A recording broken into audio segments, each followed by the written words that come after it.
Hey guys, welcome back to part 2 of making or turning a book, a regular old book, into a journal. If you missed part 1, I will link that down below. In part 1, we decorated the cover. In this next step, I'm going to add this fabric to the spine. You don't have to do that, but it's difficult to cover the spine with paper. And then we'll take out some pages and get the journal ready to start working in. So I'm going to do, I thought about adding some buttons and some cute stuff to this fabric first, but I just didn't do it yet. Let's see, I just want to see exactly where. I think I need to actually cut this fabric a little bit. It's kind of too much. So I'm just going to cut a little bit off. I think that's a little bit better. It's not super straight, but it's whatever. It just needs to cover the spine. Looks like it's the same color on both sides, regardless of which side I put up.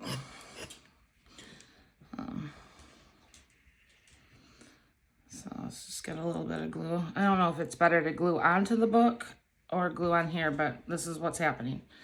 Can always add more. So, all right. You can get real creative with your fabric and what you do to it. I might add some more stuff as we go. I'm just trying to get this on somewhat straight. All right.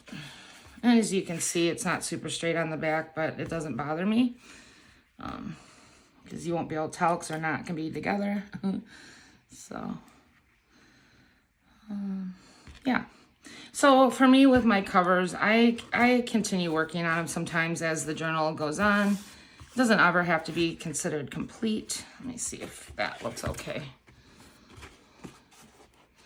Kind of straighten it out. Looks okay to me. All right. Maybe a little glue here. All right. I'm going to grab some. Oops, this is upside down.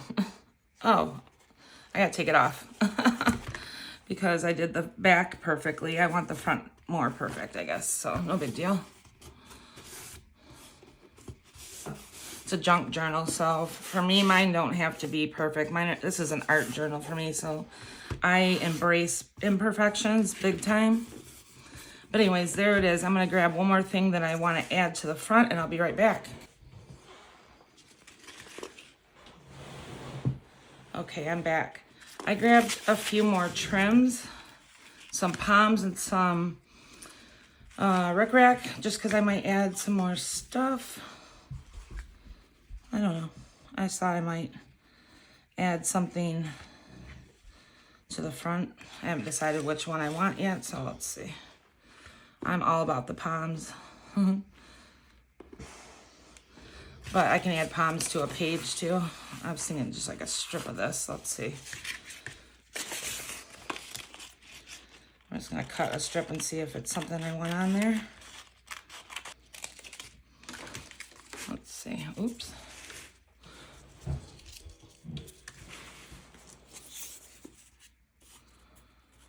Nope. I think I want to put a little rickrack on there, actually. I think I might do that. Or do I want the rickrack here? No. Kind of like it like that. Do I want pink rickrack or should I grab my yellow? I kind of like that. I'm gonna do that.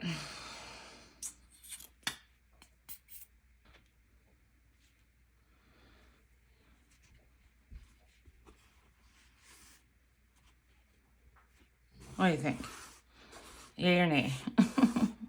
It's too late now if it's a nay, so. Oops.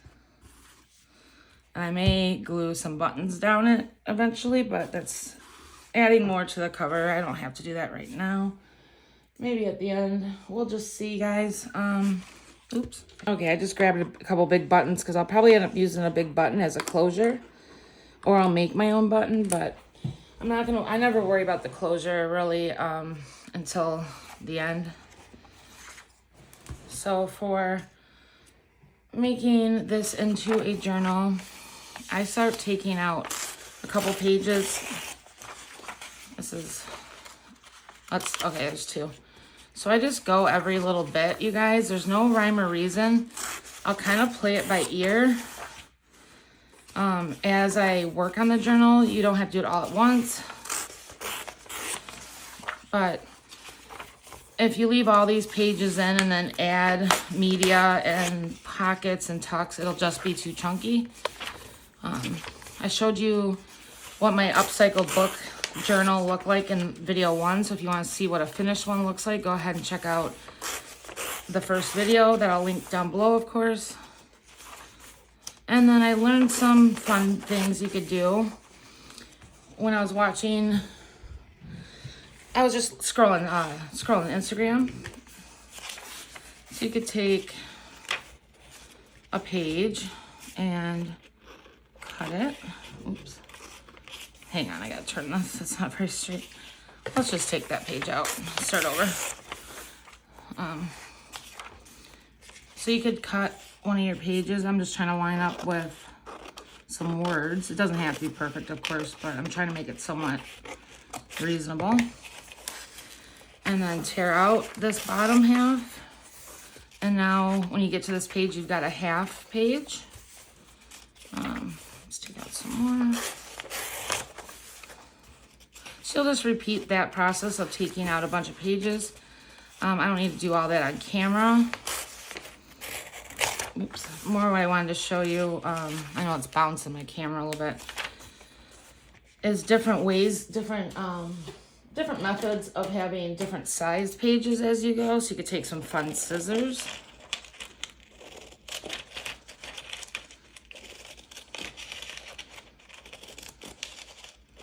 And cut.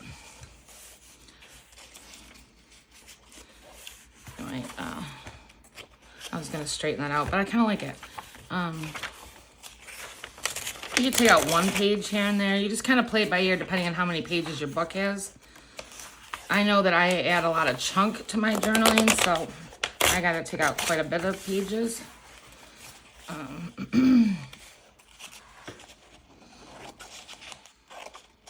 Well, you know what you could use to make this even better? Let's see. Let's use a ruler, because it'll give it that. You can have like a little short page. And of course, you don't have to do all this prepping on before you start. You could, like I said, you could do it as you go, no big deal.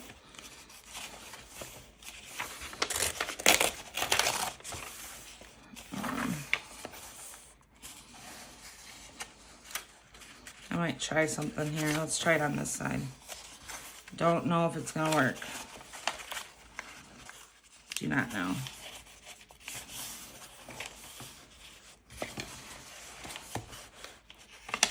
If it doesn't work, guys, just rip the page out. I was just trying to do like kind of a funky side page like that. So this video isn't going to be very detailed. It's just getting your book ready. Of course, I will save all those pages and I'll paint them up. I have a ways to go to gut this book. How many pages does it have? 277. So there's, you know, of course, no science to it, but I will probably want to take at least 100 pages out, at least, because I'll be adding pages in. So another thing I'll be doing at times is gluing like tip-ins and adding, you know, my painty paper to it, you know, gluing paper down. So I really want this book to be almost, you know, borderline skeleton when I get started. So go ahead and get your book ready. That's step 2. Cutting out or tearing out pages, saving them to paint on. Cut, you know, different size pages. I might cut another one like this.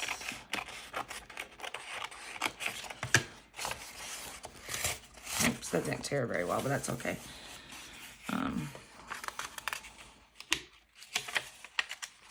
I have paint all over my hands, you guys. I was painting this morning and dyeing paper. You could have this part be here. You could have the part be on the bottom, and just kind of keep trimming down pages. But that's going to be the gist for part 1. Preparing your book. Let me know if you've done this before in the comments. I would love to know if you have any more ideas on preparing your book. And then the next videos, we'll start working in them. So you can already see how much thinner this book is by just tearing this amount out. But yeah, you can use any old book. Thrift shops have super cheap books. I'll just tear some as I'm talking. You can get them for, you know, 39 cents at some of my stores, dollar, library. And it's not a lot. There have never on my videos, but I know there've been a lot of comments on other people's videos that it's like, I can't phrase it, but like degrading someone's book or old books, but it's not. These books will end up in a landfill. You can ask most librarians, they'll tell you the same when they have these free books. These ones I got actually, this one's from an estate sale where once the house was gutted by the main items, these were going into the dumpster. So I didn't even pay for a lot of these, or I paid very little for a ton of them.